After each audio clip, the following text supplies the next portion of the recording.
नवीन वर्षाचे संकल्प, मोठे बदल करण्याची इच्छा, पण आठवडाभराचाच सगळा उत्साह संपतो. हे चित्र आपल्या सगळ्यांचा ओळखीचं आहे की नाही? आपण ठरवतो, यावर्षी मी नक्कीच व्यायाम करणार, पुस्तकं वाचणार, नवीन काहीतरी शिकणार. पण मग होतं काय की आपलं आयुष्य मध्ये येतं आणि ते मोठे धाडसी संकल्प कुठल्या कुठे विरून जातात. आज आपण याच प्रश्नावर बोलणार आहोत.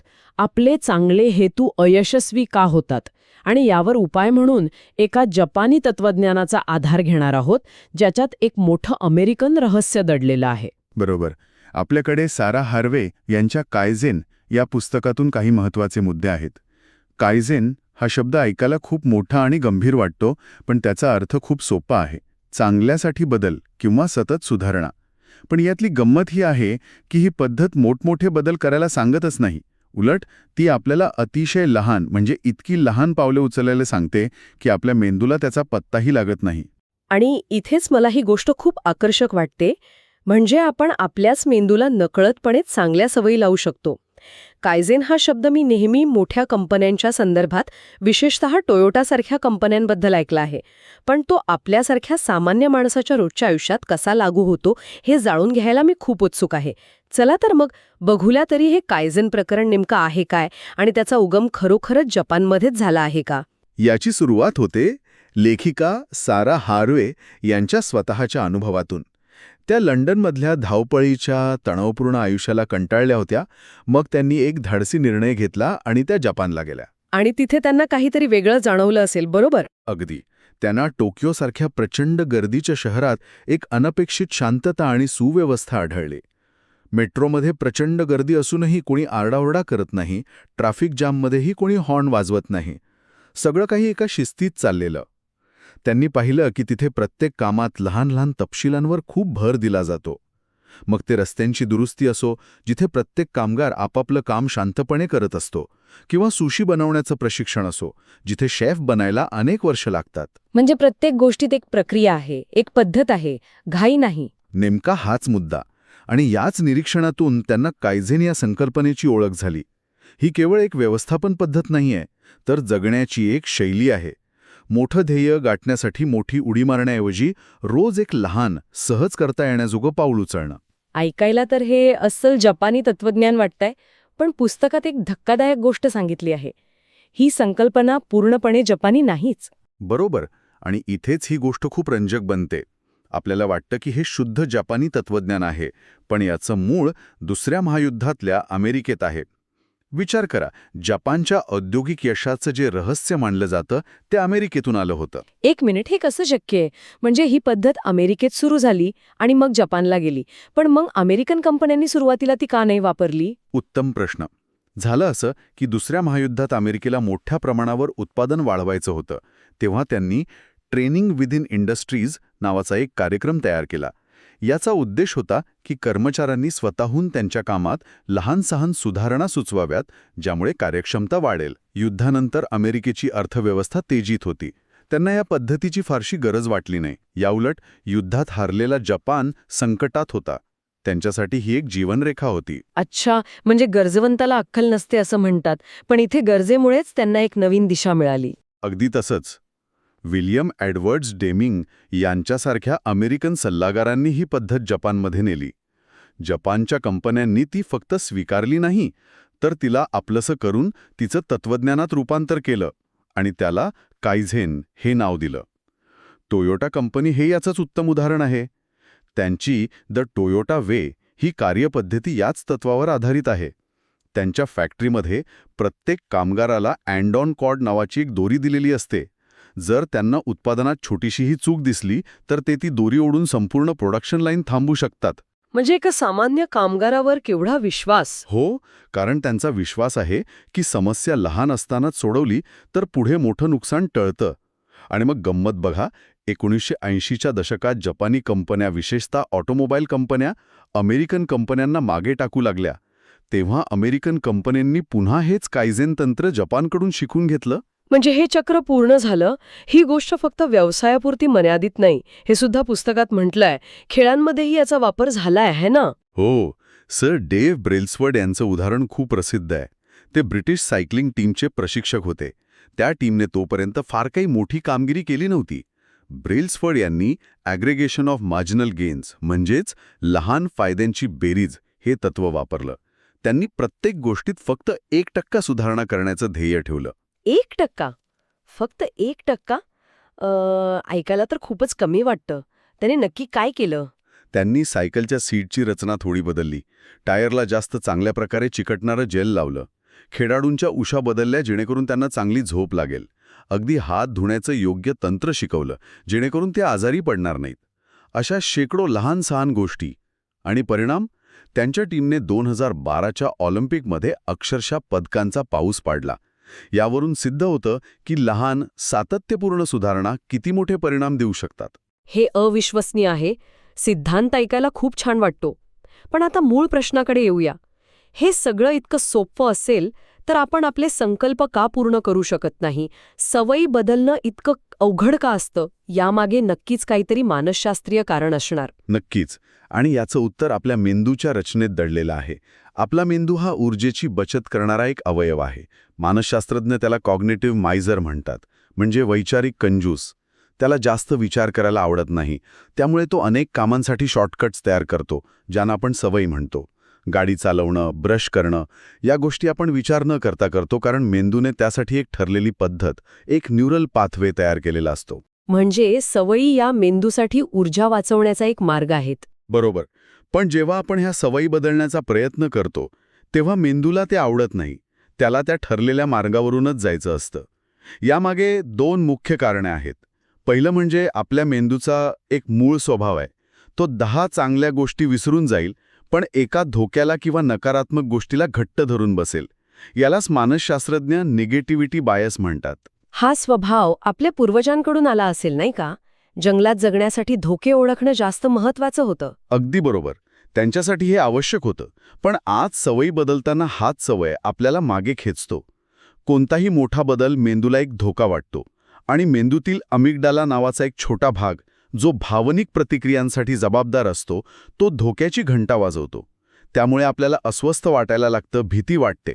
आणि दुसरी गोष्ट म्हणजे आपल्या डोक्यात सतत बोलणारा तो आतला टीकाकार. तो तर सतत आपल्याला नाउमेद करत असतो. हे तुझ्याकडून होणार नाही, गेल्या वेळी पण तू हेच ठरवलं होतंस, काय झालं? अशा प्रकारच्या गोष्टी तो सतत कानात सांगत असतो. हे ऐकून मला माझ्या जिम मेंबरशिपची आठवण झाली, जी मी जानेवारीत घेतली आणि फेब्रुवारीत विसरून गेले. माझा आतला टीकाकार तेव्हा नक्कीच खूप आनंदी झाला असेल. तो टीकाकार आपल्या सगळ्यांच्याच डोक्यात असतो. आणि गंमत म्हणजे हा आतला टीकाकार आपल्याला वाचवण्यासाठीच हे सगळं करत असतो. त्याला वाटतं की अपयशाच्या दुःखापेक्षा काहीच न केलेलं बरं. इथेच कायझन पद्धत जादू करते. मानसशास्त्रज्ञ रॉबर्ट मॉरर यांच्या मते मोठे बदल आपल्या मेंदूची फाईट ऑर फ्लाईट म्हणजेच लढा किंवा पळा ही धोक्याची घंटा वाजवतात. पण कायझनमधले लहान लहान बदल इतके छोटे असतात की मेंदूच्या त्या अलार्म सिस्टमला, त्या अमिगडालाला ते जाणवतच नाहीत. म्हणजे आपण चोरासारखं हळूच घरात शिरतो आणि कोणाला पत्ताही लागत नाही. अगदी तसंच. हे बदल मांजर चोरासारखे हळूच आपल्या सवयींमध्ये शिरतात आणि हळूहळू मेंदूला कळायच्या आत नवीन सवयी तयार होतात. हे असं आहे जसं गवतातून रोज चालल्यावर एक नवी पायवाट तयार होते. सुरुवातीला त्रास होतो, पण हळूहळू ती वाट पक्की होते आणि मग त्याच वाटेवरून चालणं सोपं होतं. कायझेन आपल्या मेंदूत अशाच नवनवीन सकारात्मक सवयींच्या पायवाटा म्हणजेच न्यूरल पाथवेज तयार करतं.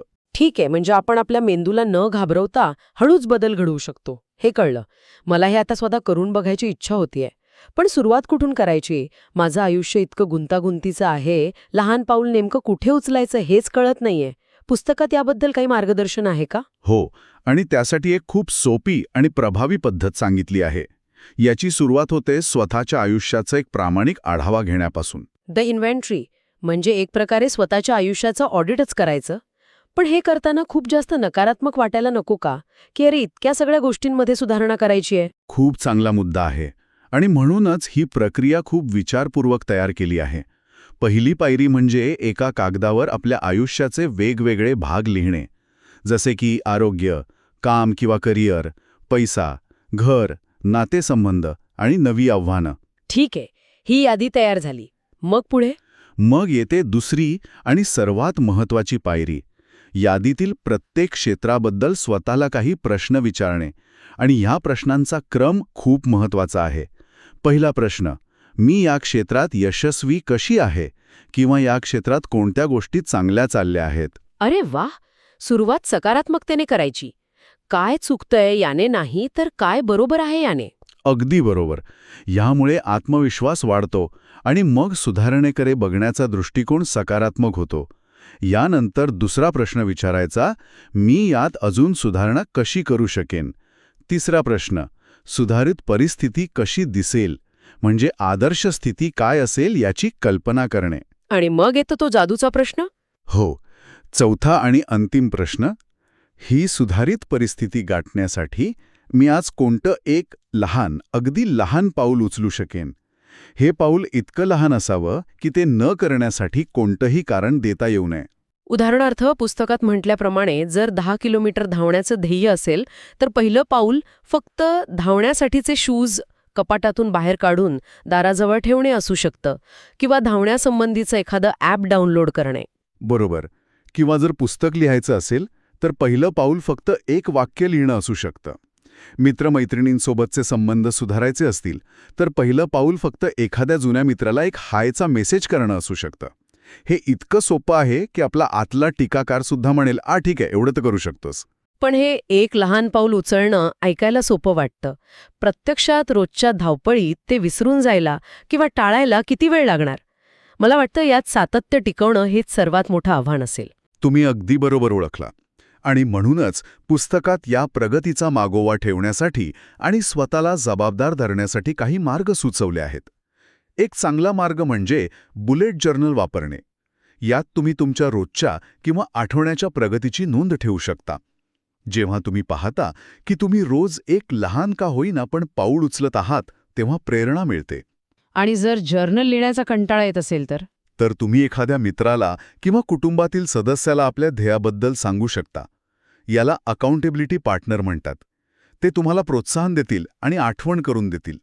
आजकाल तर विविध ॲप्स आहेत जे तुमच्या सवयींचा मागोवा ठेवतात. आणि सर्वात महत्त्वाचं म्हणजे केलेल्या लहान लहान प्रगतीसाठी स्वतःला छोटे बक्षीस देणे.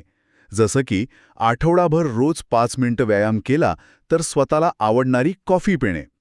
यामुळे मेंदूला सकारात्मक प्रोत्साहन मिळतं. मोठे बदल घडवण्यासाठी प्रचंड इच्छाशक्तीची किंवा धाडसाची गरज नाही, उलट योग्य पद्धतीची गरज आहे. कायझेन ही अशीच एक पद्धत आहे जी आपल्या मेंदूला घाबरू न देता त्याच्याशी मैत्री करून हळूहळू सवय बदलण्यास मदत करते. अगदी. कायझेन हे एक सातत्यपूर्ण प्रगतीचं तत्वज्ञान आहे. याचा शेवट नाही, ही एक निरंतर चालणारी प्रक्रिया आहे. हे केवळ ध्येय गाठण्यापुरते मर्यादित नाही, तर सतत सुधारणा करत राहण्याची एक जीवनशैली आहे. एका सुंदर जपानी म्हणीप्रमाणे अनेक लहान घावांनी एक मोठे झाड तोडले जाते.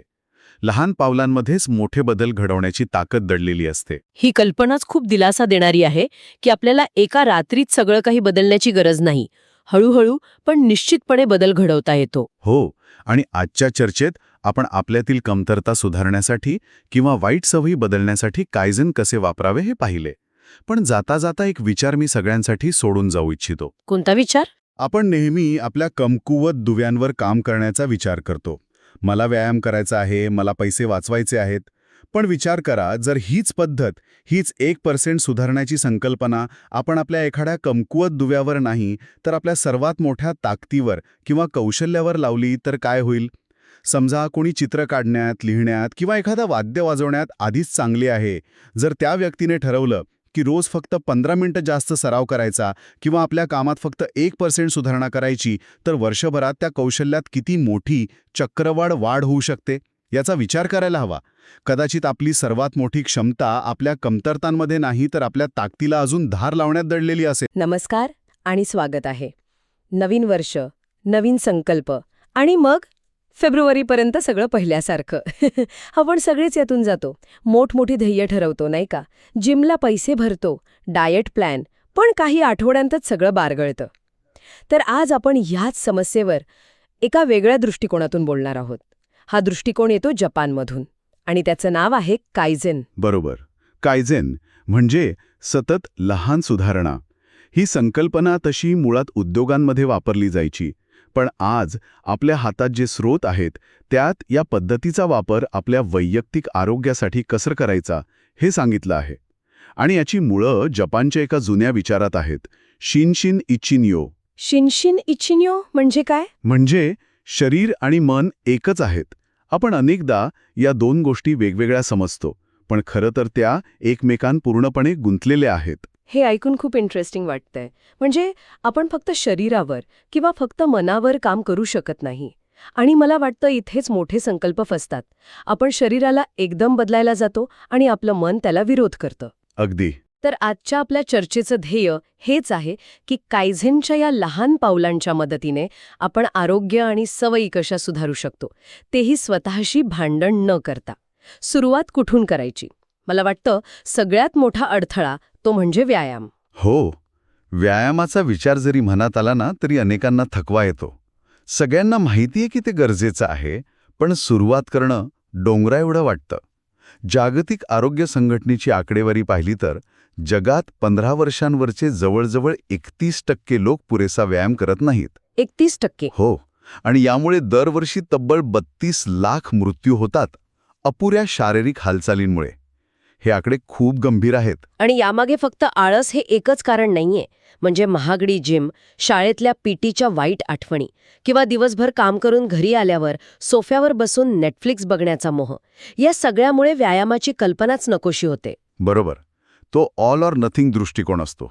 म्हणजे एकतर रोज 1 तास जिम करायचं, नाहीतर काहीच नाही. हो, आणि मग काहीच नाही हेच निवडलं जातं. आणि इथेच कायझेनची जादू आहे. कायझेन म्हणतं, मॅरेथॉन धावण्याचा विचार सोडा, फक्त धावण्याचे शूज घाला आणि घराबाहेर 5 मिनिटं चाला.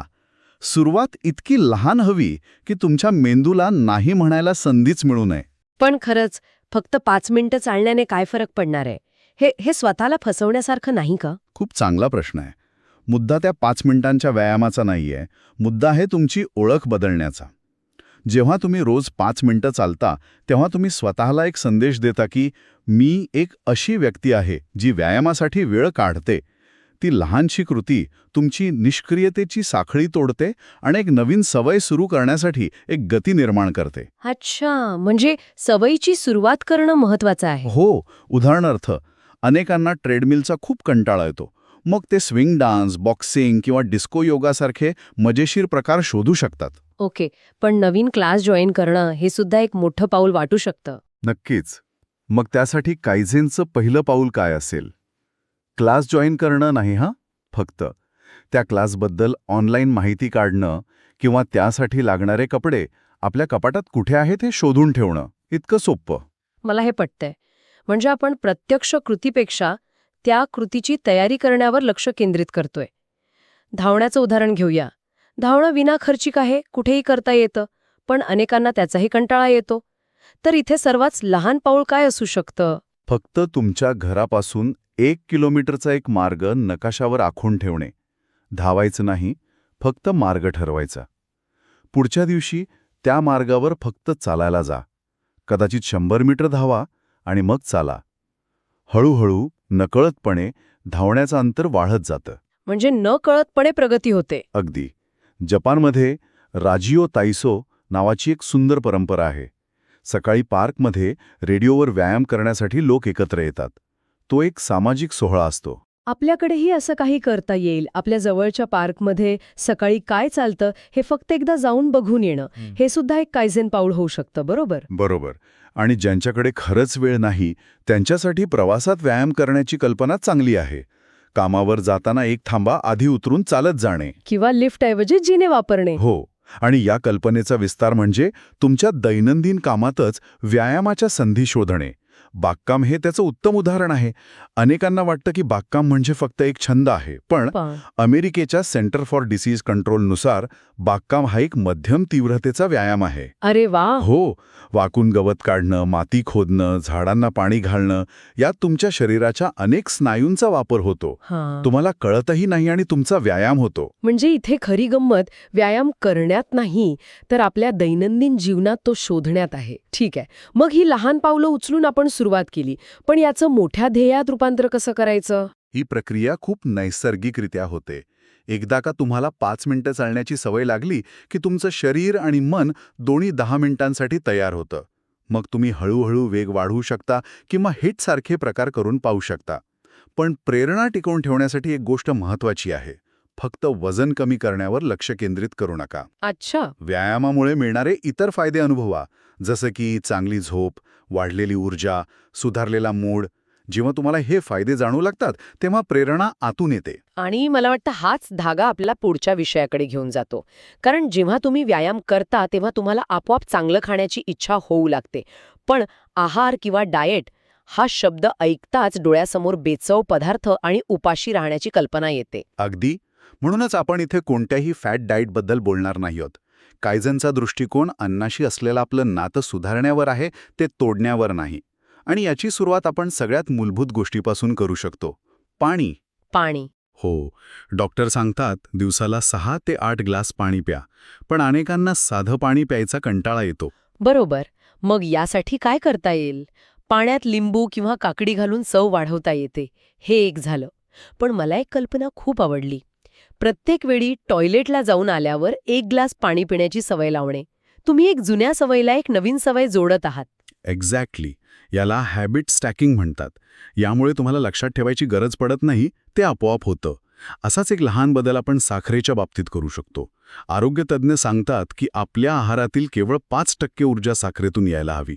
पण चहा कॉफी गोड पिण्याची सवय मोडणं खूप कठीण आहे. मग इथे कायझेनचं पाऊल काय असेल? चहा कॉफी बिना साखरेची पिणं. ते तर पहिल्याच दिवशी फेल होईल. नाही, अजिबात नाही. पहिलं पाऊल आहे, तुमच्या चहा किंवा कॉफीमध्ये तुम्ही नेहमी जेवढी साखर घालता त्यापेक्षा फक्त पाव चमचा कमी घाला. फक्त पाव चमचा. हा बदल तुमच्या जिभेला जाणवणार सुद्धा नाही, पण काही आठवड्यांनी तुम्ही नकळतपणे कमी गोड चवीला सरावता. वा. म्हणजे इथे खरी गंमत पदार्थ बदलण्यात नाहीये, तर आपल्याच नकळत आपल्या मेंदूला आणि शरीराला आरोग्यदायी गोष्टींची सवय लावण्यात आहे. It's less about deprivation and more about stealthy upgrades. अगदी बरोबर.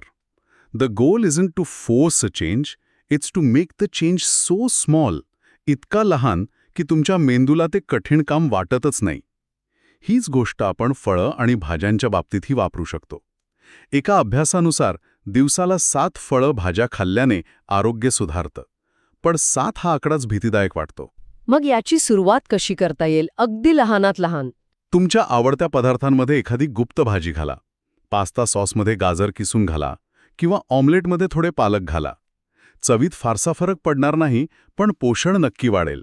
छान कल्पना आहे. आणि जपानमध्ये हाराहाची बू नावाची एक संकल्पना आहे, जिचा अर्थ आहे फक्त 80% पोट भरेपर्यंत खाणे.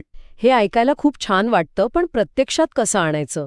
आपल्याला पोट 80% भरले हे कसं कळणार? एकदम अंमलात आणणं कठीण आहे. म्हणून कायझेनचं पहिलं पाऊल, आठवड्यातून फक्त एका जेवणासाठी नेहमीपेक्षा लहान प्लेट किंवा वाटी वापरा. लहान प्लेटमध्ये कमी अन्न बसतं, त्यामुळे तुम्ही आपोआप कमी खाता. आणि जेवताना टीव्ही किंवा मोबाईल बंद ठेवणे. हो, आठवड्यातून फक्त एका जेवणात फक्त जेवणावर लक्ष द्या. अन्नाचा रंग, चव, सुगंध अनुभवा. याला माइंडफुल ईटिंग म्हणतात. आणि जेव्हा तुम्ही शांतपणे लक्ष देऊन जेवता तेव्हा तुम्ही तुमच्या शरीराचं ऐकायला लागता. तुमचं शरीर तुम्हाला सांगतं की बस आता पुरे. माइंडफुल ईटिंगमुळे तुम्ही फक्त तुमचं खाणं सुधारत नाही, तर तुम्ही तुमची संपूर्ण प्रणाली शांत करत असता. आणि ही शांतता आपल्याला पुढच्या महत्त्वाच्या विषयासाठी तयार करते, झोप. हा खूप चांगला दुवा आहे. कारण व्यायाम, चांगला आहार या सगळ्याचा परिणाम चांगल्या झोपेवर व्हायला हवा. पण अनेक लोकांसाठी शांत झोप हे आजही एक स्वप्नच आहे. बरोबर. दिवसभराचं ताण, डोक्यातले विचार यामुळे झोप लागतेच नाही. आणि इथेही आपण मोठ्या बदलांऐवजी लहान बदलांपासून सुरुवात करणार आहोत. सर्वात पहिलं पाऊल म्हणजे डिटेक्टिव्ह बनणं. 1 आठवडाभर स्लीप डायरी लिहा. Sleep diary? हो, तुम्ही किती वाजता झोपलात, किती वाजता उठलात, रात्री किती वेळा जाग आली, आणि झोपण्यापूर्वी तुम्ही काय केलं होतं, कॉफी प्यायला होतात का किंवा मोबाईलवर काहीतरी बघत होता का. यातून तुम्हाला तुमच्या झोपेचा पॅटर्न आणि शत्रूंचा अंदाज येईल. म्हणजे आधी समस्या नक्की काय आहे हे शोधून काढायचं, आणि मग झोपेचं वातावरण सुधारण्यासाठी काय करता येईल. अगदी लहान गोष्टी, जसं की झोपण्यापूर्वी फक्त 5 मिनिटं तुमच्या बेडच्या आजूबाजूचा पसारा आवरा. स्वच्छ आणि शांत जागा मनाला शांत करते. खोलीत खूप प्रकाश किंवा आवाज येत असेल तर साधा आय मास्क किंवा इयरप्लग वापरा. काही लोकांना लॅव्हेंडरसारख्या शांत करणाऱ्या सुगंधाचाही फायदा होतो. आणि झोपण्यापूर्वीचे विधी किंवा बेड टाईम रिच्युअल्स याबद्दल काय? मला वाटतं इथेच मोबाईल सगळ्यात मोठा खलनायक ठरतो. नक्कीच. झोपण्याच्या 2-3 तास आधी सोशल मीडिया आणि कामाचे ईमेल पाहणे टाळणे आदर्श आहे. पण ते सगळ्यांनाच शक्य होत नाही. मग कायझन पाऊल काय असेल? फक्त झोपण्याच्या अर्धा तास आधी मोबाईल बाजूला ठेवून देणे. आणि त्या अर्ध्या तासात काय करायचं? एक खूप प्रभावी पद्धत आहे ब्रेन डंप. Brain dump? हो, एका कागदावर तुमच्या मनात सुरू असलेले सगळे विचार, चिंता, उद्याची कामं सगळं लिहून काढा. म्हणजे डोक्यातला कचरा कागदावर रिकामा करायचा. इंटरेस्टिंग. असं केल्याने तुम्ही तुमच्या मेंदूला सांगता की मी तुझं ऐकलंय, हे सगळं नोंद करून ठेवलंय, आता तू शांत होऊ शकतोस. आणि एका संशोधनानुसार झोपण्यापूर्वी फक्त 6 मिनिटं वाचल्याने तणाव 2/3 कमी होतो. वाव, फक्त 6 मिनिट? हे अविश्वसनीय आहे. मला नेहमी वाटायचं की फायद्यासाठी किमान अर्धा तास तरी वाचायला हवं. 6 मिनिटं वाचणं हे रोज एक चॅप्टर वाचण्यापेक्षा कितीतरी सोपं वाटतं. बरोबर, हेच तर कायझेन आहे. आणि जशी रात्रीची तयारी महत्वाची आहे, तशीच सकाळची सुरुवातही. शांत सकाळ दिवसभरासाठी सकारात्मक ऊर्जा देते. इथेही लहान बदल करता येतात. अलार्म 5 मिनिटं लवकर लावा. उठल्या उठल्या त्रासदायक बातम्या ऐकण्याऐवजी शांत संगीत लावा. किंवा घरातून बाहेर पडेपर्यंत फोन एअरप्लेन मोडवर ठेवा. दिवसाची पहिली काही मिनिटं जगासाठी नाही तर स्वतःसाठी राखून ठेवा. तर आपण शारीरिक आरोग्य, आहार आणि झोपेबद्दल बोललो. पण या सगळ्याच्या मुळाशी कुठेतरी आपलं मानसिक आरोग्य आणि आपण वापरत असलेलं तंत्रज्ञान आहे. म्हणजे आपण काय खातो, पितो, कसं झोपतो यावर बोललो, पण आपण आपल्या मनात काय भरतोय? सतत येणारे नोटिफिकेशन्स, सोशल मीडिया. आणि हाच आपला पुढचा आणि शेवटचा मुद्दा आहे, डिजिटल डिटॉक्स. आपण सतत कनेक्टेड असतो. एका अभ्यासानुसार एक सामान्य अमेरिकन व्यक्ती दिवसातून 47 वेळा आपला फोन तपासतो. दिवसातून 47 वेळा? बापरे! हो, विचार करा. आपलं लक्ष किती विखुरलेलं आहे. आणि त्यातही सोशल मीडियावर आपण इतरांचं निवडक, सुंदर आयुष्य बघतो आणि नकळतपणे स्वतःच्या आयुष्याशी तुलना करतो. यातून आत्मसन्मानाला धक्का लागतो. बरोबर. आणि मग एक दुष्टचक्र सुरू होतं. आपल्याला वाईट वाटतं म्हणून आपण आणखी वेळ मोबाईलवर घालवतो, ज्यामुळे आणखी वाईट वाटतं. यातून बाहेर पडण्यासाठी फोन एकदम बंद करून टाकणं हा उपाय नाही. तो व्यावहारिक नाही. मग येथे काय करायचं? इथं ही कायझेनची लहान पावलं उचलायची. पहिलं पाऊल, तुम्ही फोन किती वापरता हे तपासण्यासाठी एखादा ॲप वापरा. तो आकडा बघूनच तुम्हाला धक्का बसेल. पुढचं पाऊल काय असू शकतं? नोटिफिकेशन्स बंद करणं. हो, सगळ्या ॲप्सची नोटिफिकेशन्स बंद करा. ठरलेल्या वेळी दिवसातून एकदा किंवा दोनदाच नोटिफिकेशन्स तपासा. सोशल मीडिया ॲप्स तुमच्या फोनच्या होम स्क्रीनवरून काढून टाका. त्यांना एखाद्या फोल्डरमध्ये ठेवा. त्यामुळे ते उघडण्याआधी तुम्हाला एक क्षण विचार करावा लागेल. आणि मित्र किंवा कुटुंबासोबत असताना त्यांच्यासोबत असताना काही वेळासाठी सर्वांचे फोन बाजूला ठेवण्याचा नियम करा. याला फोन ॲम्नेस्टी म्हणतात. यामुळे संवाद सुधारेल. या सगळ्याचा आपल्या आत्मसन्मानावर कसा परिणाम होतो? थेट परिणाम होतो. जेव्हा तुम्ही स्वतःच्या आरोग्याची काळजी घेता, चांगलं खाता, व्यायाम करता, पुरेशी झोप घेता आणि डिजिटल जगातून थोडा वेळ बाहेर येता, तेव्हा तुम्ही स्वतःला एक संदेश देत असता की मी महत्त्वाचा आहे, माझा आरोग्य महत्त्वाचं आहे. पण तरीही कधीकधी स्वतःबद्दल वाईट विचार येऊ शकतात. अशावेळी ते विचार केव्हा आणि कशामुळे येतात हे ओळखायला हवं. त्यासाठी जर्नल लिहिण्याचा उपाय इथेही कामी येईल का? तुमचे ट्रिगर्स ओळखण्यासाठी? नक्कीच. 1 आठवडा फक्त निरीक्षण करा. कोणत्या व्यक्तीशी बोलल्यावर, कोणतं सोशल मीडिया अकाउंट पाहिल्यावर किंवा कोणत्या परिस्थितीत तुम्हाला स्वतःबद्दल कमीपणा वाटतो. एकदा का हे ट्रिगर्स ओळखता आले की आपण त्या परिस्थितीत टाळू शकतो. पण इथे एक गोष्ट स्पष्ट करणं गरजेचं आहे. कोणती? जर तुम्हाला सतत निराशा वाटत असेल, स्वतःबद्दल तिरस्कार वाटत असेल, तर हे केवळ कमी आत्मसन्मानाचं लक्षण नाही. हे नैराश्य किंवा चिंतेचं लक्षण असू शकतं. अशावेळी या लहान उपायांवर अवलंबून न राहता वैद्यकीय व्यावसायिकांचा किंवा समुपदेशकाचा सल्ला घेणे अत्यंत महत्त्वाचे आहे. हां, खूप महत्वाचा मुद्दा आहे. तर आजच्या या सविस्तर चर्चेतून एक गोष्ट स्पष्ट होते कायझेनचा मुख्य संदेश हा आहे की मोठमोठे आणि धाडसी बदल करण्याऐवजी छोट्या छोट्या सातत्यपूर्ण पावलांनी आरोग्य आणि जीवनशैली सुधारणे जास्त सोपे आणि प्रभावी आहे. It's not about perfection, it's about progress. अगदी बरोबर. आपण आज व्यायाम, आहार, झोप आणि डिजिटल सवयींबद्दल बोललो, पण जाता जाता श्रोत्यांसाठी एक विचार सोडून जातो. या मोठ्या विषयांव्यतिरिक्त तुमच्या दैनंदिन जीवनातील अशी कोणती एक लहानशी त्रासदायक गोष्ट आहे जी तुम्ही आता सवयीने सहन करता? कदाचित ती सतत हरवणारी किल्ली असेल किंवा सकाळी कामावर जाताना वेळेवर न मिळणारी एखादी वस्तू. म्हणजे आपल्या बुटात सतत टोचणाऱ्या लहान खड्यासारखी गोष्ट. हो, अगदी. त्या एका लहानशा खड्यासारख्या समस्येवर तुम्ही या आठवड्यात कायझेनचा प्रयोग करू शकता का? ती एक लहानशी गोष्ट सोडवण्यासाठी तुम्ही कोणतं एक अगदी छोटंसं पाऊल उचलू शकता? त्या एका लहान बदलाचा तुमच्या संपूर्ण दिवसावर आणि मानसिक शांततेवर काय परिणाम होऊ शकतो याचा विचार करा. कारण कायझन फक्त आरोग्यापुरतं मर्यादित नाही, ते संपूर्ण जीवन सुधारण्याची एक विचारसरणी आहे आणि त्याची सुरुवात नेहमीच एका लहान पावलाने होते. या विचारासोबतच आज आपण इथेच थांबूया. आपल्या सगळ्यांनाच आयुष्य बदलायचं असतं, पण सुरुवात कुठून करायची हेच कळत नाही.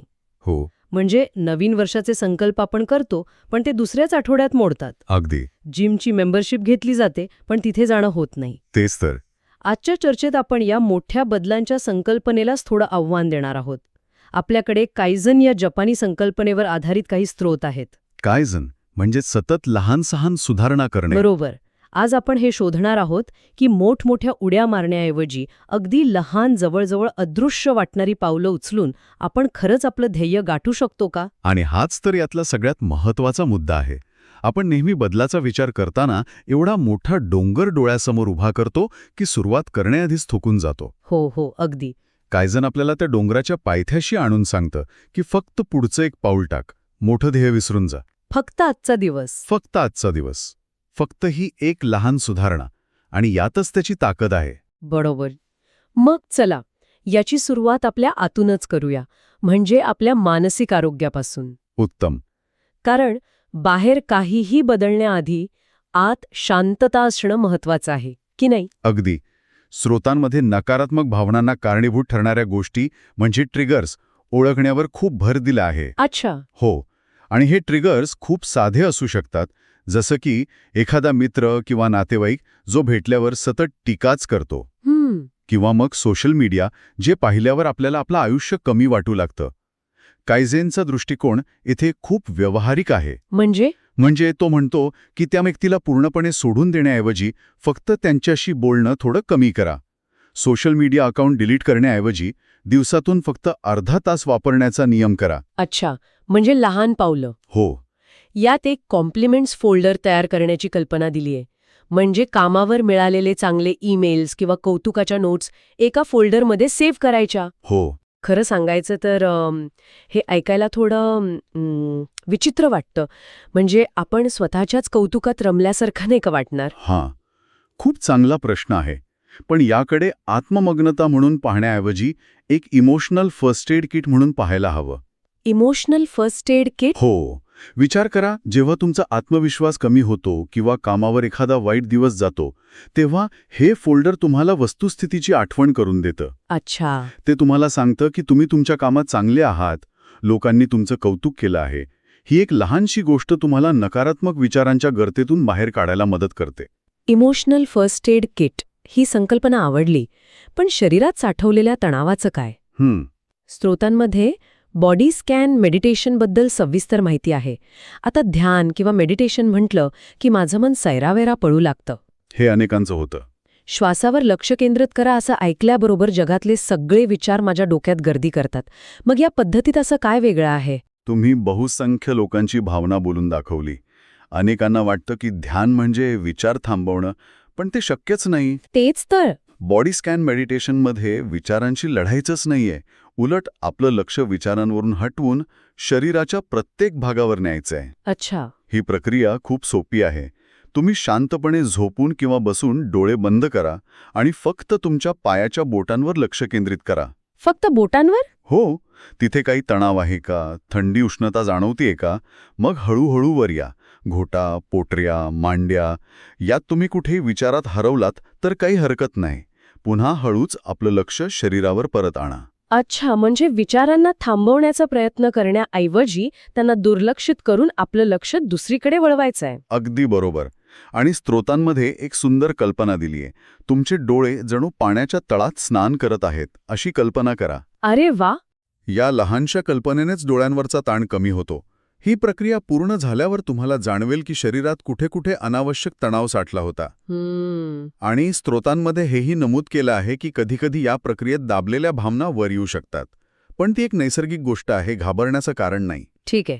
म्हणजे मानसिक आरोग्यावर नियंत्रण मिळवण्याचा हा एक मार्ग झाला. पण आपल्या दिवसाचा सर्वात मोठा भाग जिथे तणाव निर्माण होतो ते म्हणजे आपलं कामाचं ठिकाण. हो, शिगोतो. तिथे कायझन कसं लागू करता येईल? स्त्रोतांमध्ये करोशी म्हणजे अतिरिक्त कामामुळे मृत्यू या शब्दाचा उल्लेख आहे, जो खूपच गंभीर आहे. हो, आणि ही फक्त जपानची समस्या नाहीये. बर्नआउट ही एक जागतिक समस्या बनली आहे. म्हणूनच फ्रान्ससारख्या देशाने 2017 कायदा केला. कोणता? जो कर्मचाऱ्यांना कामाच्या वेळेनंतर ईमेल न तपासण्याचा कायदेशीर अधिकार देतो. अच्छा. पण कायझेन म्हणतं की कायद्याची वाट बघण्यापेक्षा आपण स्वतःच्या पातळीवर लहान बदल करू शकतो.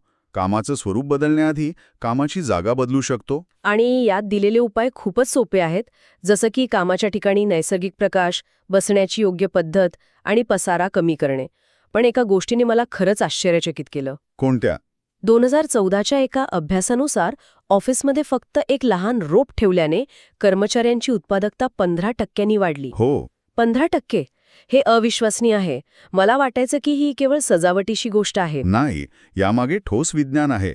याला बायोफिलिया म्हणतात, म्हणजे माणसाचं निसर्गाकडे असलेलं नैसर्गिक आकर्षण. बायोफिलिया. हो.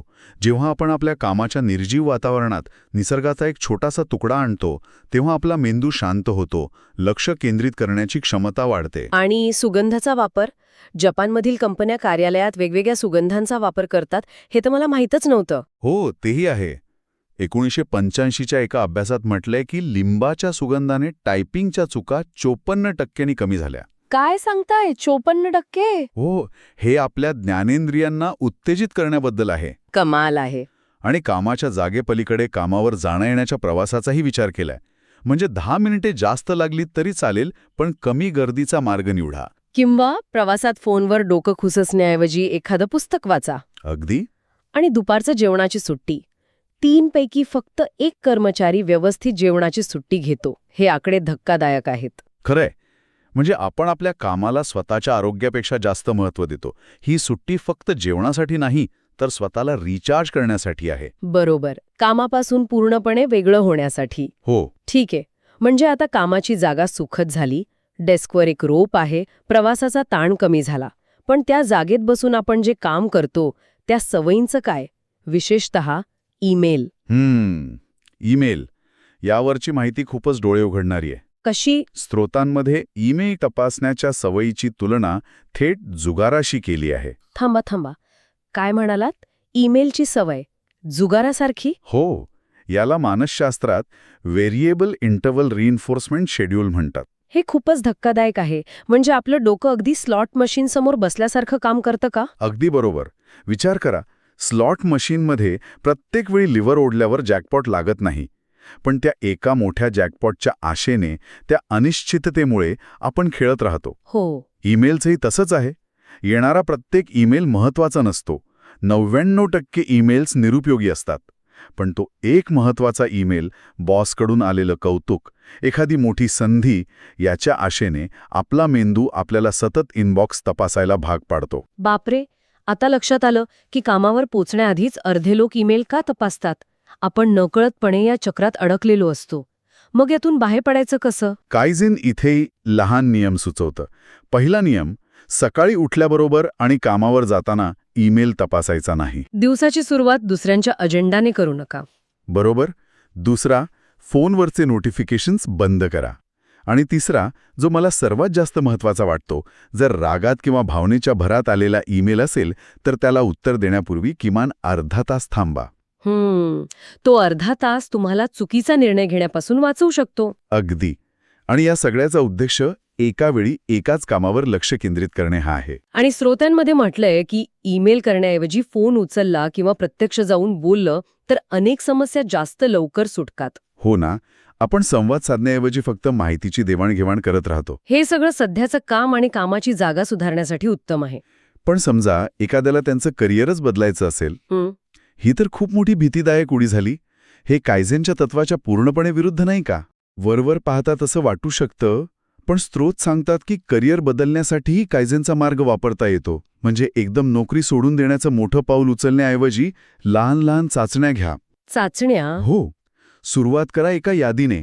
सध्याच्या नोकरीत तुम्हाला काय आवडतं आणि काय नाही. अच्छा.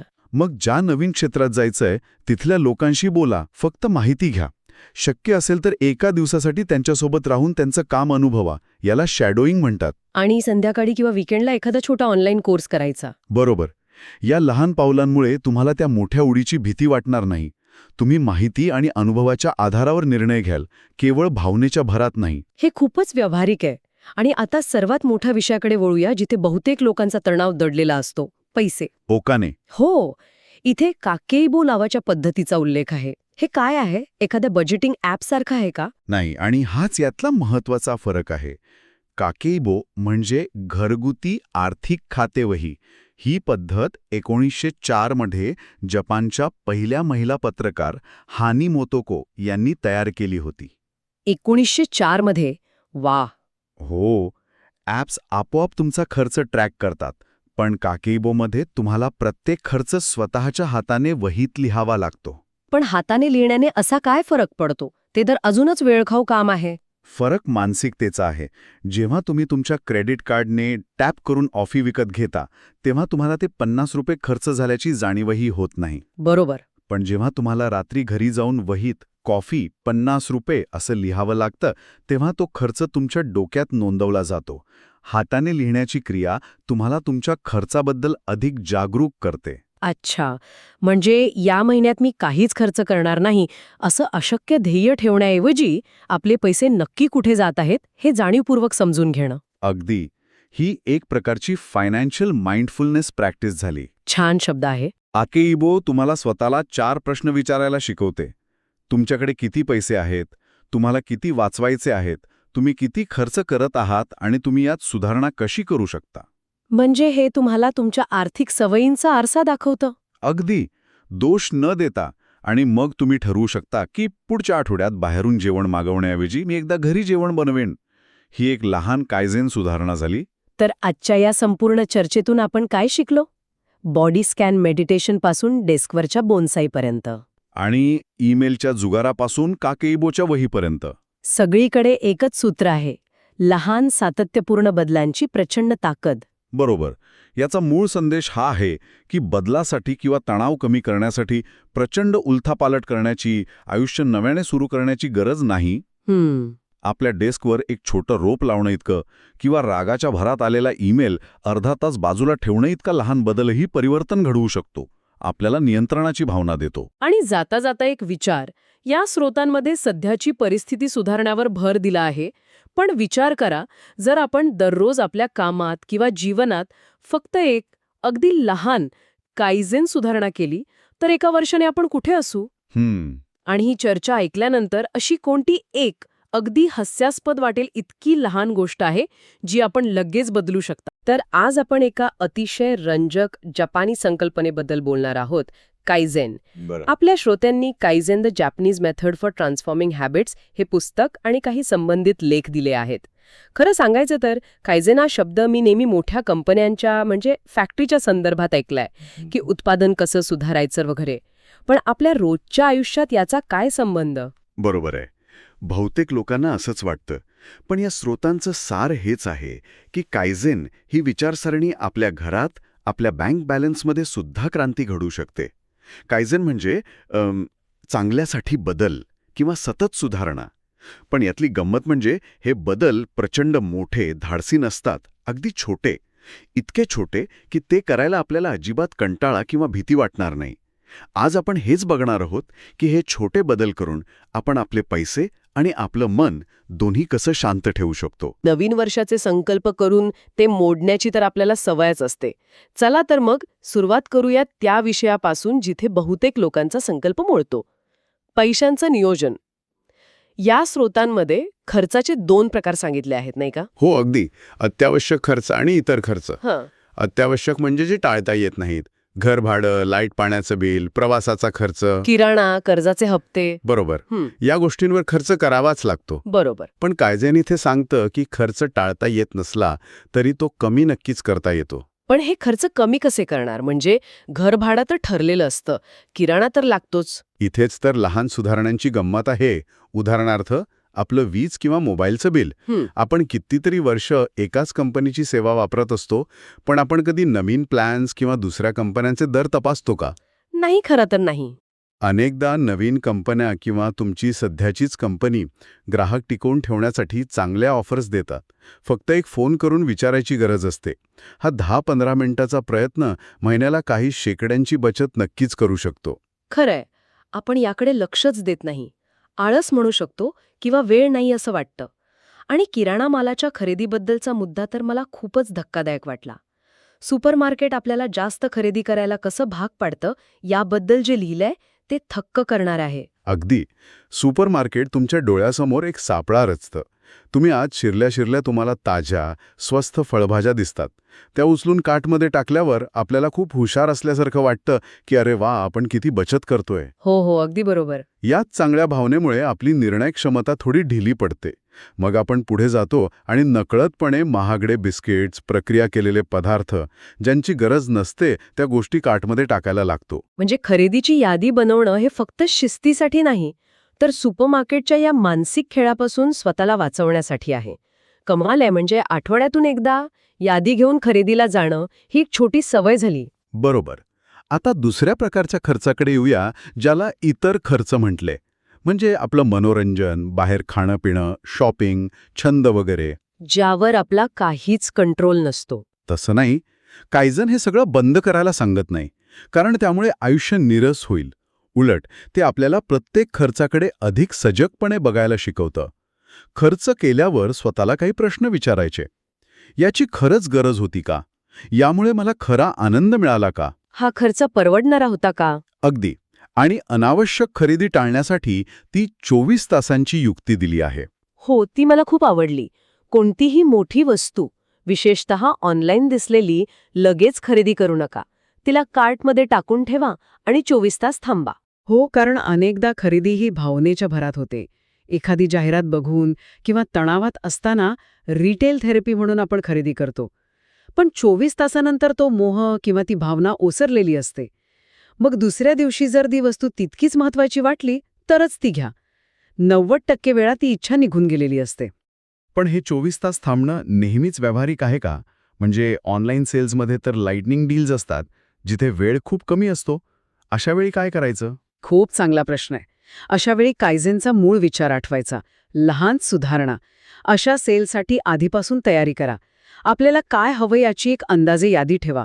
म्हणजे सेल सुरू झाल्यावर आपण फक्त त्याच गोष्टी शोधतो. आपण त्या डीलच्या मोहात पडून अनावश्यक गोष्टी घेत नाही. आणखी एक लहान बदल म्हणजे क्रेडिट कार्ड वापरण्याऐवजी रोख रक्कम किंवा डेबिट कार्ड वापरणे. अच्छा. जेव्हा आपल्या हातातून नोटा जातात तेव्हा खर्चाची जाणीव जास्त तीव्रतेने होते. कार्ड स्वाईप करताना ते तितकं जाणवत नाही. तुला याची खरंच गरज आहे का? असं लिहिलेलं स्टिकर. प्रत्येक वेळी कार्ड बाहेर काढल्यावर तो प्रश्न समोर येईल.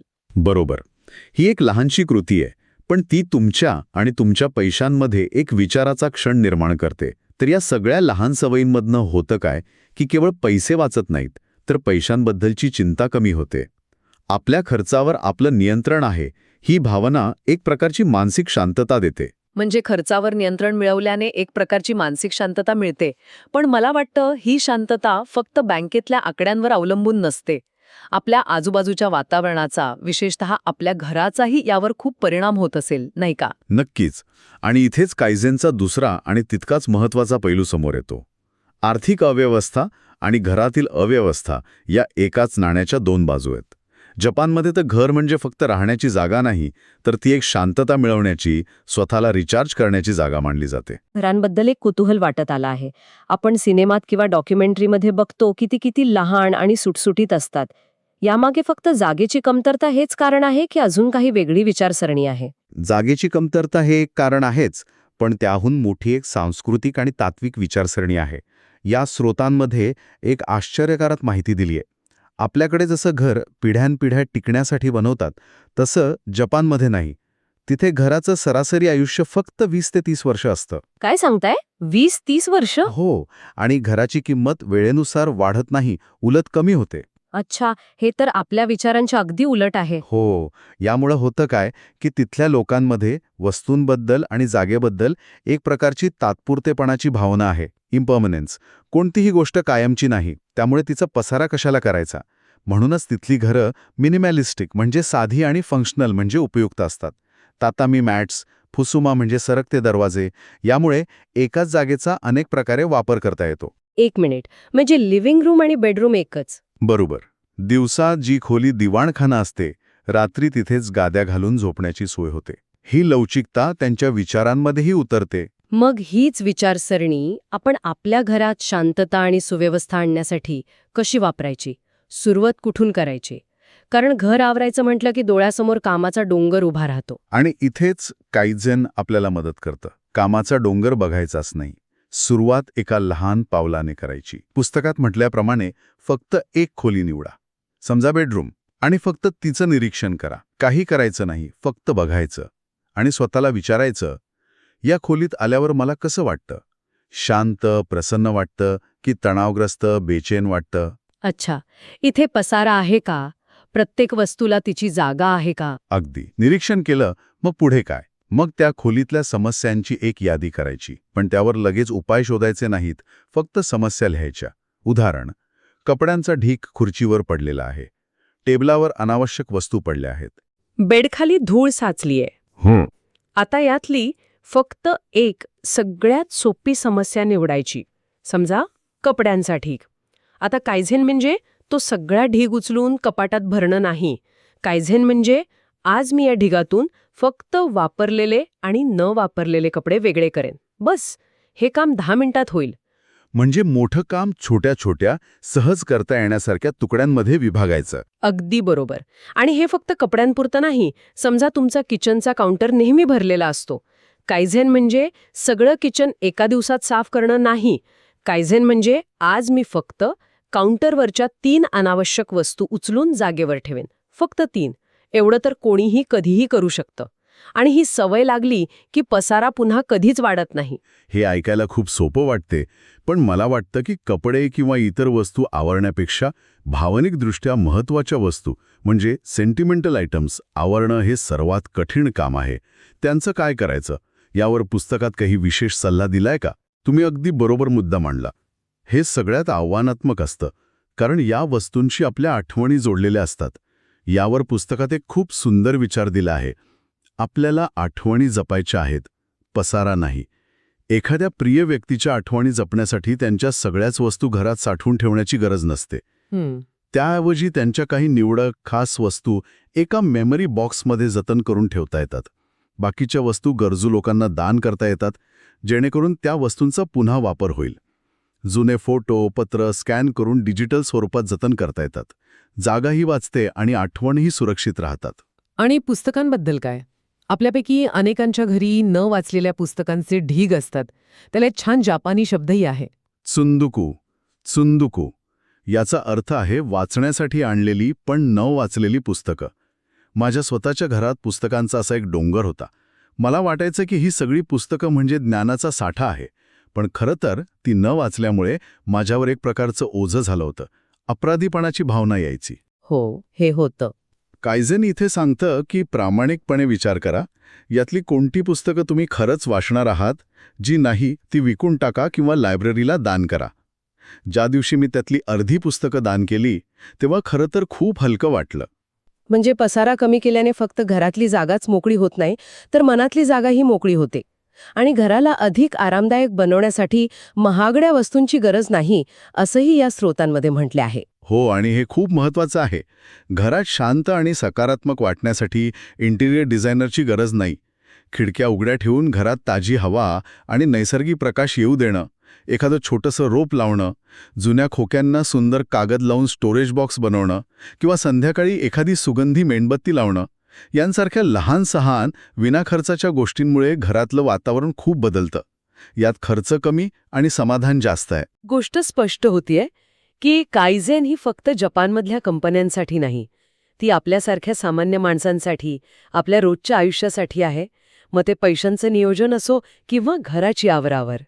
मोठे आणि धाडसी बदल करण्याऐवजी लहान सातत्यपूर्ण पावलं उचलणं जास्त प्रभावी ठरतं. आणि सगळ्यात महत्त्वाचं म्हणजे सुरुवात करण्यासाठी कोणत्याही मोठ्या तयारीची किंवा मुहूर्ताची गरज नाही. बरोबर. सगळं काही एकदम परफेक्ट करण्याचा अट्टाहास सोडायला हवा. सुरुवात करणं महत्त्वाचं आहे, मग ती कितीही लहान असली तरी चालेल. हे सर्व ऐकल्यानंतर एक विचार मनात येतो. या स्रोतांमध्ये एक गोष्ट वारंवार सांगितली आहे की आपलं बाहेरील वातावरण, मग ते आपलं बँक स्टेटमेंट असो किंवा आपलं घर, ते आपल्या मानसिक स्थितीवर थेट परिणाम करतं. अव्यवस्थित घर किंवा आर्थिक चिंता आपली मानसिक शांतता हिरावून घेते. तर मग यावर आधारित आपल्या श्रोत्यांसाठी आजचा विचार काय असेल? विचार करण्यासारखी गोष्ट ही आहे की आज हे ऐकल्यानंतर आपल्या घरात किंवा कामाच्या जागेत असा कोणता एक छोटा फक्त 10 मिनिटांचा बदल करता येईल जो वर्करनी खूप लहान असेल, पण ज्यामुळे मानसिक स्पष्टता आणि शांततेवर सर्वात जास्त सकारात्मक परिणाम होऊ शकेल. तो बदल कोणता असेल? आज आपण एका अशा विषयावर बोलणार आहोत जो आपल्या सगळ्यांच्या मनात कुठेतरी असतोच, स्वतःमध्ये चांगले बदल घडून आणणं. पण मग ते नवीन वर्षाचे संकल्प असोत किंवा मोठमोठ्या योजना, अनेकदा त्या फसतात. आपल्याकडे आज कायझेन या जपानी संकल्पनेवर आधारित काही स्रोत आहेत आणि या स्रोतांमध्ये एक मूलभूत प्रश्न विचारला गेलाय की खरंच इतके लहान बदल जे सुरुवातीला अगदी क्षुल्लक वाटतील ते आपल्या आयुष्यात मोठे अर्थपूर्ण बदल घडून आणू शकतात का? हाच तर या पद्धतीचा गाभा आहे. कायझेन म्हणजे चांगल्यासाठी बदल. पण हा बदल म्हणजे काही क्रांती नाहीये. तो नदीच्या प्रवाहासारखा आहे, संतत पण सातत्यपूर्ण. आणि आजच्या स्रोतांमध्ये फक्त सवयी बदलण्याबद्दल नाहीये, तर स्वतःवर प्रेम करण्यापासून ते आयुष्यातल्या मोठ्या संकटांना सामोरं जाण्यापर्यंतचा प्रवास उलगडला आहे, तोही अगदी लहान, सहज करता येण्याजोग्या पावलांमधून. चला मग याच प्रवासाला सुरुवात करूया. पहिला टप्पा, आणि मला वाटतं हा सगळ्यात महत्त्वाचा आहे, तो म्हणजे आत्मप्रेम किंवा सेल्फ कंपॅशन. हे शब्द ऐकायला खूप मोठे आणि थोडेसे पुस्तकी वाटतात, पण या स्रोतानुसार हा आपल्या आतल्या सर्वात मोठ्या टीकाकाराला म्हणजे स्वतःलाच शांत करण्याचा एक मार्ग आहे. पण हे नक्की साधायचं कसं? याची मुळं खरं तर बौद्ध शिकवणीत आहेत. सेल्फ कंपॅशन म्हणजे स्वतःला सतत दोष देण्याऐवजी स्वतःप्रती दया, संयम आणि स्वीकृतीची भावना ठेवणं. आपण अपूर्ण आहोत आणि आपल्याकडून चुका होणारच हे मान्य करणं, हा याचा पहिला टप्पा आहे. म्हणजे मी अजून चांगला असायला हवा असं सतत म्हणण्याऐवजी मी जसा आहे तिथून पुढे जाण्याचा प्रयत्न करेन ही भावना ठेवणं. आणि यात एक लहानशी कृती सांगितली आहे, बॉडी स्कॅन. म्हणजे जेव्हा मन अस्वस्थ असेल तेव्हा 5 मिनिटं शांत बसून डोळे मिटायचे आणि आपल्या शरीराकडे लक्ष द्यायचं. पण मला एक प्रश्न आहे, ही फक्त एक रिलॅक्सेशन टेक्निक नाहीये का? याचा आत्मप्रेमाशी थेट संबंध कसा येतो? खूप चांगला मुद्दा आहे. ही केवळ रिलॅक्सेशन टेक्निक नाही, हा एक नॉन जजमेंटल ऑब्झर्वेशनचा प्रकार आहे. म्हणजे आपण आपल्या शरीराकडे कोणत्याही टीकेशिवाय, मताशिवाय पाहतो. आपण अनेकदा आपल्या शरीराकडे कसं पाहतो? एका वस्तू किंवा शत्रूसारखं. माझं पोट वाढलंय, माझे केस गळतायत. बॉडी स्कॅन आपल्याला सांगतं की फक्त लक्ष द्या, तुमच्या जबड्यात ताण आहे का? तो आहे हे स्वीकारा, त्यावर चिडू नका. ही स्वीकृती, ही दखल घेणं, हीच तर करुणेची, प्रेमाची पहिली पायरी आहे. म्हणजे आपल्या शरीराशी एक संवाद सुरू करण्यासारखा आहे, भांडण करण्याऐवजी. याच विचाराला पुढे नेणारी अजून एक कल्पना आहे, सेल्फ मसाज. पण महागडे मसाज पार्लर सगळ्यांनाच परवडणारे नसतात. आणि त्याची गरजही नाही. या स्रोतांमध्ये म्हटलंय की एक साधा टेनिस बॉल वापरूनही तुम्ही तुमच्या पाठीला किंवा पायांना मसाज करू शकता. यामागचा विचार महत्वाचा आहे बरं का. जेव्हा आपल्या मनात शरीराबद्दल नकारात्मक विचार येतात तेव्हा स्वतःला थांबून विचारा, मी माझ्या जिवलग मित्राबद्दल असे शब्द वापरेन का? नाही ना? नाही. सांगायचं तर हे थोडं विचित्र नाही का वाटत? म्हणजे स्वतःची स्तुती लिहून ठेवणं हे थोडं आत्ममग्न किंवा नार्सिस्टिक नाही का? हे खरंच काम करतं की आपण फक्त स्वतःचीच फसवणूक करत असतो? प्रश्न खूप स्वाभाविक आहे, पण यामागे एक मानसशास्त्रीय कारण आहे. आपल्या मेंदूची एक नैसर्गिक प्रवृत्ती असते ज्याला निगेटिव्हिटी बायस म्हणतात. म्हणजे 10 चांगल्या गोष्टींपेक्षा एक वाईट गोष्ट आपल्या लक्षात जास्त राहते. हो, बरोबर. दिवसभरात कोणीतरी तुमच्या कामाचं कौतुक केलं असेल, पण कोणीतरी छोटीशी टीका केली तर रात्री झोपताना ती टीकाच आठवत राहते. हे कॉम्प्लिमेंट जर्नल त्या निगेटिव्हिटी बायसला बॅलन्स करण्याचं काम करतं. ही आत्मस्तुती नाही तर वास्तवाची नोंद आहे. जेव्हा आत्मविश्वास कमी होतो तेव्हा ही यादी आपल्याला आठवण करून देते की आपल्यातही चांगल्या गोष्टी आहेत ज्या इतरांना दिसतात. बरोबर. आणि याच आत्मप्रेमाचा एक महत्त्वाचा भाग म्हणजे नाही म्हणायला शिकणं, स्वतःच्या मर्यादा ओळखणं. पण आपण अनेकदा लोकांना खुश करण्याच्या नादात किंवा कामाच्या ओझ्याखाली स्वतःला विसरून जातो. हो, आणि नाही म्हणणं म्हणजे इतरांना नकार देण्याची कृती नाही, तर स्वतःच्या वेळेचा आणि ऊर्जेचा आदर करण्याची कृती आहे. या स्रोतांनुसार नाही म्हणणं म्हणजे तुम्ही तुमच्यासाठी काय महत्त्वाचं आहे हे ठरवत आहात, इतरांना दूर ढकलत नाही. आठवड्यातून किमान 1-2 संध्याकाळ फक्त स्वतःसाठी, आरामासाठी राखून ठेवणं, ही एक छोटीशी कृती स्वतःसोबतचं नातं घट्ट करते. आणि जेव्हा हे नातं मजबूत होतं, तेव्हाच आपण पुढची आव्हानं स्वीकारायला तयार होतो. तर मग एकदा का आपण स्वतःचे शत्रू न राहता मित्र बनलो की पुढे काय? ही नवीन ऊर्जा कुठे वापरायची? आणि इथूनच चर्चेचा दुसरा टप्पा सुरू होतो. नवीन सवयी आणि छंद जोपासणे, ज्याला जापानी भाषेत शुकांका म्हणतात. अगदी. आणि इथे योकोतेन नावाची एक सुंदर संकल्पना येते. योकोतेन म्हणजे एका क्षेत्रातील ज्ञान किंवा अनुभव दुसऱ्या क्षेत्रात वापरणे. समजा तुम्ही एक नवीन छंद शिकताय, समजा गिटार वाजवायला. तेव्हा सुरुवातीला बोटं दुखतात, सूर लागत नाहीत, पण जेव्हा तुम्ही चिकाटीने सराव करून पहिलं गाणं वाजवता, तेव्हा जो आत्मविश्वास मिळतो तो फक्त गिटारपुरता मर्यादित राहत नाही. तो आत्मविश्वास तुमच्या कामाच्या ठिकाणी, तुमच्या नात्यांमध्येही झिरपतो. मी हे करू शकलो तर मी तेही करू शकेन, ही भावना वाढीस लागते. पण छंद निवडायचा कसा? अनेकदा आपण गोंधळून जातो. घरात एखादी गिटार किंवा रंगाची पेटी कोपऱ्यात धूळ खात पडलेली असते. सुरुवात कुठून करायची? या स्रोतांमध्ये काही सोप्या युक्त्या दिल्या आहेत. एक म्हणजे आपलं लहानपण आठवा. तुम्हाला लहानपणी काय करायला आवडायचं? चित्र काढायला, गोष्टी लिहायला की सायकल चालवायला? अनेकदा आपल्या नैसर्गिक आवडी तिथे दडलेल्या असतात. दुसरी पद्धत म्हणजे एखाद्या पुस्तक दुकानात किंवा कला साहित्याच्या दुकानात सहज फेरफटका मारा. बघा कोणती गोष्ट तुम्हाला आकर्षित करते. आणि निवड करताना काही प्रश्न स्वतःला विचारणं महत्त्वाचं आहे, असंही यात म्हटलंय. म्हणजे हा छंद का निवडायचा? फक्त वेळ घालवण्यासाठी? की नवीन लोकांना भेटण्यासाठी? की स्वतःला बौद्धिक चालना देण्यासाठी? अगदी बरोबर. कारण उद्देश स्पष्ट असला की निवड सोपी होते. जर तुम्हाला लोकांमध्ये मिसळायचं असेल तर एकट्याने घरी बसून करण्यासारखा छंद निवडून उपयोग नाही. मग तुम्ही एखादा डान्स क्लास किंवा ट्रेकिंग ग्रुप जॉईन करू शकता. आणि सगळ्यात महत्त्वाचं, तुमचा मित्र करतोय म्हणून तोच छंद तुम्ही निवडू नका. छंद हा तणाव कमी करण्यासाठी असतो, वाढवण्यासाठी नाही. तो आनंददायी वाटला पाहिजे, शिक्षा नाही. छंद निवडला, 2-4 दिवस उत्साहात केला, पण मग गाडी पुन्हा रुळावरून घसरते. हा उत्साह टिकवायचा कसा, ही तर खरी कसोटी आहे. इथेच कायझेनची लहान पावलांची पद्धत कामी येते. यात एक युक्ती आहे, पेगिंग. म्हणजे नवीन सवयीला जुन्या, पक्क्या सवयीला जोडून देणे. अच्छा, म्हणजे जसं आपण एखाद्या मजबूत खुंटीला नवीन फोटो फ्रेम अडकवतो तसं. जुनी सवय ही खुंटी आणि नवीन सवय ही फ्रेम. रोज नवीन खुंटी ठोकण्यापेक्षा हे सोपं आहे. उत्तम उदाहरण. अगदी तसंच. समजा तुम्हाला रोज सकाळी कादंबरी लिहायची आहे, तर मी रोज 1 तास लिहीन असा मोठा संकल्प करण्याऐवजी मी रोज सकाळी कॉफी बनेपर्यंत फक्त 100 शब्द लिहीन असं ठरवा. कॉफी पिण्याची सवय पक्की आहे, तिला लिखाणाची सवय जोडून द्या. किंवा रोज संध्याकाळी बातम्या बघताना 10 मिनिटं विणकाम करेन. सुरुवात इतकी लहान हवी की ती न करण्याचा विचारही मनात येऊ नये. सामाजिक जबाबदारी तयार होते. पण या स्रोतांमध्ये काही विशिष्ट कल्पनाही दिल्या आहेत ज्या खूपच मनोरंजक आहेत. त्यातली एक निसर्गाशी संबंधित आहे. हो, शिनरिन योकू याचा शब्दशः भाषांतर फॉरेस्ट बेदिंग किंवा वनस्नान असं होतं. ही काही केवळ जंगलात फिरायला जाण्याची कल्पना नाहीये, ही एक थेरपी आहे. थांबा, म्हणजे ही कल्पना जपानमध्ये इतकी लोकप्रिय झाली की तिथल्या सरकारने नागरिकांच्या आरोग्यासाठी यावर संशोधन करून याला प्रोत्साहन दिलं. मला वाटलं होतं की हा कुठला तरी नवीन वेलनेस ट्रेंड असेल, पण सरकारने पुढाकार घेतला हे ऐकून आश्चर्य वाटलं. खरंय. 1980च्या दशकात जपानमधल्या लोकांच्या तणावपूर्ण आणि धावपळीच्या जीवनशैलीवर उपाय म्हणून निसर्गाच्या फायद्यांवर संशोधन सुरू झालं.